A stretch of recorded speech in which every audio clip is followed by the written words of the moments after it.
Hey guys, welcome back to Clownfish TV. This is Kneon. I am here with Geeky Sparkles. Hello. And we're going to do a couple of videos talking about things we like. Yep. We complain a lot on this channel, mostly because we're watching our childhoods, burn down before our very eyes. It's not even just complaining; it's just reporting on what's going on, and it's usually, all bad news. right? Or it's usually these media outlets or whatever are running with a narrative that isn't true, and we're just like, oh hell no. But you know what? There's some fun. Yeah, we're going to do a couple of fun videos here since it is a sleepy Sunday afternoon, and a couple things that we're actually excited about. One of them is a documentary on this He-Man fan film. We actually covered it, oh my gosh, it's been about 2 years. Wow, it was a long time ago. Yeah, that James Eatock did this He-Man fan film. It looked damn near identical to something that Filmation would have done. And NBC Universal sent him a cease and desist. But I mean, talk about like, being an actual fan and doing doing it right and doing it justice. Yeah. And then but that's not good. Oh, it was amazing. I had a chance to see it. It had been taken down like everywhere on the internet. And I was actually pretty mad because I'm like, man, this is like a labor of love. He wasn't making money on it or anything. And he's a huge He-Man fan. He's been involved in a lot of different He-Man books and stuff like that. So, that was I feel a huge middle finger to the fandom, and this was coming hot on the heels of, channels like ours getting strikes from DreamWorks, NBC Universal, for saying bad things about the new She-Ra. And that's when they were starting to announce they're going to do these new He-Man shows. Yeah, Kevin Smith's He-Man was announced about this time. And I'm like, I don't understand. If it were me, I'd be like, why is this fan film that's not making any money, based on an old version of the cartoon that you're not making anymore? Why is this have you so upset? Maybe because they knew they were going to do the Origins figures? I don't know. But it was a pretty cool concept. It basically was the return of Faker. And now, for those of you who are familiar with the original He-Man series, and a lot of you who watch our channel are, you'll remember that Faker had an appearance on the old show, but he didn't look like the toy. He just looked like a robot version of He-Man with glowing eyes. And which honestly made more sense. It did, because when I was a kid even, and he really, like Faker, the whole thing with Faker is like, we got a bunch of leftover parts, let's just recolor him and, whatever. He was a Skeletor-colored He-Man figure. But when I was a kid, I was even like, wait, how did they not know this is an He-Man? He's blue. Yeah. He's blue. I mean, it made more sense to keep him looking like him in the cartoon. But it's really cool to see an alternate version of the cartoon where they actually put Faker as Faker. Yeah, and they did a phenomenal job on it. It was really well done. And then they got that cease and desist, and it was pretty sad. I mean, again, when you've got a fan on the level of James Eatock, who's well-known in He-Man circles, getting slapped down by NBC Universal, it's not a good look. Personal opinion. Not a good look. But I also can kind of understand why they did, because it's their property, and technically it is. So, I can see it. Yeah. But it's why care about it now? If they were going to make money at it, if they were going to monetize it, maybe. They haven't cared about people being faithful adaptations of them with their new stuff like She-Ra and what sounds like for He-Man coming up anyway. So why care now about the classic stuff that they spend more time dissing than a little bit? Especially DreamWorks. NBC Universal owns DreamWorks. Yeah. Owns some of the blogs that were throwing the most shit at classic She-Ra. They don't care about it. Oh, they hit us with a copyright strike because they're trying to get us to shut up because we were salty about the new She-Ra. And I want to clarify this too before we get into this any further. Because where we're going with this is there is a Kickstarter for a documentary about this video situation and the history of Filmation. Yeah, which is I support 110%. But on this channel there is a misconception that we're a bunch of haters when it comes to She-Ra and all that. The reality is we were more upset about the new She-Ra show because of the shade they threw at Filmation.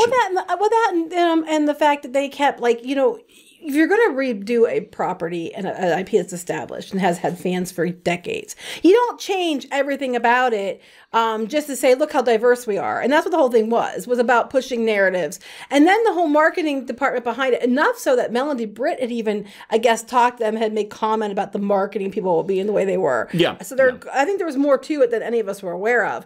But they had done this huge push to paint anyone who didn't like or wasn't on board with it, like you keep seeing, as, you know, a racist and phobic and against gay people. So weird, because if you actually look into the history of Filmation, which this documentary is going to do, you will find out that Filmation is, and we've talked about this before, one of the most progressive animation studios at the time. Lots of gay people working there. Lots of women in positions of leadership. Lots of women. You know, and I'm not going to stand by and let them, poop all over their legacy. And basically what it was, the whole thing was, they're acting like they invented the wheel so they can take credit for it. Yeah. The people that do the news show. So, you know, that's what we have a problem with. And I did, they're like, you don't watch it. Yeah, I did. I watched the new show. And I did say the second season was better than the first one because the first one was all over the damn place. The second one got better. I was going to watch it, I think I watched part of the third season, but I didn't watch past that because after they were going to have a party when her mom just disappeared and was probably dead, I didn't think that it was worth watching anymore because it didn't make any damn sense. Yeah. So before we get into it any further. Too late. Please subscribe. We were like all over the place. Like, let's get in and fight. Before we get into it any further, please subscribe for more pop culture news, views, and rants, guys. We're over 185,000 subs.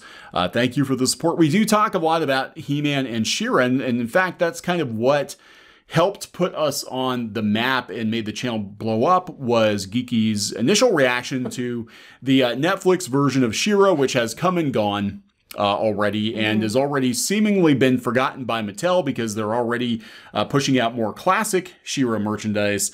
Not a fan of that show, but more than that, it was the shade. The behavior. Yeah, the attitude. The crew threw directly at, Filmation. I mean, we had Marcus Scribner, who voices Bo in the new show, mocking the voice actors on the original show. It seems very much that this wasn't even about telling a good story so much as it was about telling the story that was about themselves. Yeah. It was about their own fanfic and about characters like them and their friends and telling a story for certain types of people, even if, the fan base has been very inclusive up until then and always had been.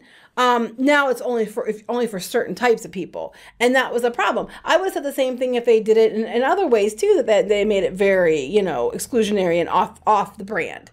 But, whatever. Yeah, so there is a documentary on Kickstarter right now, Faking Filmation, talking about the situation with James Eatock and the legal situation with NBC Universal. Not a good look. For them that they're going to actually kickstart and successfully. They've already successfully raised the money for it. Kickstart another documentary. Now, the people working on this documentary also did the Power of Grayskull documentary. Which we've recommended many, many times. Right. It's Robert McCallum. Yep. Power of Grayskull is, so they already had access to the old school. When the narratives were being spun, we kept telling everybody, go watch that documentary. Yes. Because it blows up most of these BS lies and narratives out of the water. Go watch this. It's so well done. If you haven't seen it and you are a He-Man or She-Ra fan, definitely watch it. But it's being done by Rob McCallum, who he's a really good filmmaker. Yes, love your work. Yeah, he did Nintendo Quest, which was a favorite of ours. And it was actually pretty cool because the one game store that they found the majority of the NES cartridges was actually a store we've been to. Unfortunately, they went not far from here, yeah. Unfortunately, they went out of business because of the pandemic. I'm thinking it's a pandemic, but yes. Yeah. But, he did that. He did the Power of Grayskull. The guy's got some cred for sure. He's out there promoting it. This is not getting nearly enough traction. I tried finding news on it. I couldn't find any news. Of course it's not. They're not going to, DreamWorks, NBC Universal and all their blogs that they own. Do you honestly think they're going to cover it? Yeah, I mean, we saw what they did to us. They were copyright striking our reactions to the trailer. But the thing is that they didn't have right to do it. They did not. It was fair use. They did it to us, but they let all these other people put theirs up. Especially if you were glowing praise, you were allowed to leave it up. So they kept doing this. They did this to us a couple times. So we just would turn around and make a whole other video again. And we just find another way around it so they couldn't even strike it. And they kept trying to do that. It was us specifically. Yeah, so I mean, it's exciting to see him go to bat for James Eatock. I just love the picture. That image is so cool. It is cool. I just love it. Yeah, Faker never got the love he deserved because he was in the the mini comics quite a bit. He was actually a pretty popular figure. It was like a mashup of Skeletor and He-Man. And he was available a couple times. They brought him out at the beginning of the run, and then the end of the run, the very end, they brought him out again. Mm-hmm. And so he was a pretty popular figure. A lot of kids had him, and Filmation just didn't do that good of a job with him. But they were always like, I guess their agreement with Mattel, as I understand it, was like, we're gonna do the He-Man story we want to do, and if characters are dumb, we're going to change them or not use them. Like Stinkor. They never used Stinkor in the Filmation because they're like, the toy was popular? Because what boy didn't want a figure that stunk that you could like tease your mom and sister with? I will tell you the truth. I never bought Stinkor when I was a kid because I had friends that had Stinkor and their bedrooms smelled like Stinkor. So you have to get Moss Man just to be able to negate the Stinkor. And Moss Man smelled like the air fresheners. Yeah. Like you had in your car. He did, yeah. He smelled like air freshener. But, I keep thinking, every time I think of a Stinkor, I think of Journey into Imagination with Figment. And he's like, you want to smell. And it's a skunk. Yeah. But that's what it smelled like. So I was like, I was never a fan of the scent on Stinkor. I did like the idea of the scented figure, so I thought that was pretty cool. So, the story is kind of heartbreaking. Again, James Eatock, huge He-Man fan, very well known in the fandom circles, and he created this as a labor of love, and it got shut down by the powers that be at NBC Universal. Again, though, to be fair, NBC Universal does own the rights to it, and I can kind of understand on some level why they did that. I mean, I'm not saying that they should have. I'm just saying I understand why they did. It seems awfully odd if it's not something you're going to use again anyway, but I can see why they did it because Yeah. It could have been some kind of issue too. What they knew they were doing new shows and toys, and because they've been planning that back then, and they were afraid it was going to be an issue there. So I mean, I can see why they did it. Yeah, I can. Now, apparently there is a legal loophole. I'm not sure if he's going to work something out with NBC Universal, but he's trying to. He's trying to. I mean, again, I don't understand what the problem is as long as he's not personally profiting. I don't either. He's just like, I'm trying to get enough clout to basically be that they accept it as as official enough that we could he's not even saying about making money on it. He's just saying that it gets it can get out there. Yeah, so it's not just talking about this situation. It's talking about the cartoon history, the rise and fall of Saturday morning cartoons, the emergence of afternoon weekday cartoon dominance. Now, in the case of He-Man and She-Ra, those of us old enough to remember, He-Man and She-Ra usually ran back-to-back.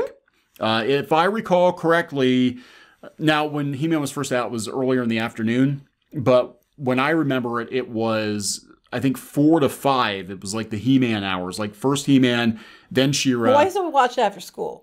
Yeah, it was after school. Now, when I was younger, I remember it was on during. So I was so mad because I rode the late bus. So, for me, it was like I couldn't get home in time to watch it. It was on at like 3 o'clock or something like that. Like school didn't even let it out until 3:15 at my school. And then by the time I got home, it was like 4 o'clock. So I was mad. But then finally, I could catch a lot of the reruns when it was on at 4 o'clock. But so it looks. I mean, they're very good at what they do. I think this needs to get boosted for sure. I think more people need to be aware of this campaign. Again, I'm not seeing much news coverage of it at all. I'm so excited though. Listen to what they cover in this documentary. Ooh, He-Man, the Masters of the Universe, She-Ra, Princess of Power, and then they're also going to explore other shows like G.I. Joe, A Real American Hero, Transformers, Mask. You never get enough Mask. I'm just saying. Cops, Visionaries, Mighty Hercules, Black Star, Brave Star, Real Ghostbusters, Captain Planet, Reboot, even some of the newer ones then, because those were later. Scooby-Doo, The Flintstones, those are earlier, Simpsons, South Park, etc., etc. Oh, Batman the Animated Series. Thundercats. Yeah, they've got some, the good Thundercats. The good ones. They've got some pretty big names in 80s cartoons, working on this too. That's funny because, I remember there was a Black Star and a Brave Star, and they were both Filmation. Black Star was like the proto He-Man, And they had toys too. They were LGN. I remember they had little sparks in them, so you'd like. I remember that. Flick the spark, which was probably not a good. You had some. I had some of them. Yeah, we sold them. But, I remember. But I was like, that's not a very good idea because you could like kids could like burn their house down with these action figures. You know? It was great if you were camping and you needed a fire starter. Yeah, you just go grab a Black Star figure and they didn't spark that hard. But I mean, I guess it could probably happen. But you know, not like you had gas or something there. Oh my god, yeah, it's like Black Star blew up my house. And then Brave Star was Space Western, which was actually a really cool concept. Again, talk about diversity. Somebody was talking about on Twitter the other day that Brave Star was, again, had a Native American lead character. Yep. And it had its own toy line and everything, and it was a very diverse show, but they didn't beat you over the head. Nuh-uh, it didn't happen until 2016 when She-Ra, the new She-Ra, and all those people started. Ghostbusters 2016 and She-Ra and all that. That's when it happened. So that's never happened until then. That's what we get so upset about, because like we were there, we remember a lot of the stuff you guys think you invented, you did not invent. No, you did not invent, and it's actually insulting to those who did push the envelope and got stuff done. The late great Lou Scheimer is featured heavily from Pittsburgh, by the way. He's from Pittsburgh. Represent. Yeah. So so it's pretty interesting. Talking about cartoons, Filmation, fan films, and the return of Faker. I had a chance to see it before it got pulled down. It was actually really well done. It was impressive as hell, and I hope really was. I hope that they are able to release it officially. Because we need more goodwill between the rights holders and the fans these days. Because God knows, I don't understand why it hurts. I mean, the work's been done. Why does it hurt anything? I don't know. I mean, if he's not doing it on his own and they're doing it through them, and they're working together, so it's officially released, they're out nothing.